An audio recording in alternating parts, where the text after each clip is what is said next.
Everyone, কেমন আছেন সবাই?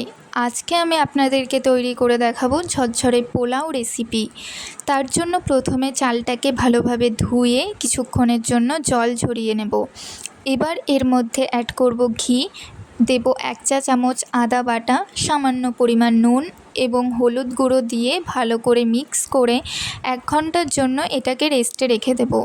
এবার অন্যদিকে প্যান গরম হলে এতে দিয়ে দেব ঘি, দেব পরিমাণ মতন সাদা তেল, দেব তেজপাতা, দেব কাজু ও কিশমিশ দিয়ে 1 মিনিটের জন্য লাল লাল করে ভেজে নেব। এবার এতে দিয়ে দেব আগে থেকে মিক্স করে রাখা চাল, দিয়ে কিছুক্ষণ নাড়াচাড়া করে এতে দিয়ে দেব কয়েকটি চেরা কাঁচা লঙ্কা, দেব পরিমাণ মতন চিনি, দিয়ে 2 থেকে 3 মিনিটের জন্য ভালোভাবে ভেজে নিয়ে এতে দিয়ে দেব জল।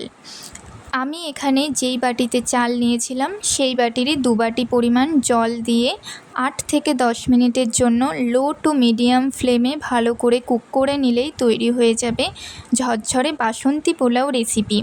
আপনারাও চাইলে বাড়িতে এরকমভাবে তৈরি করে দেখতে পারেন, খুব সুন্দর হয়।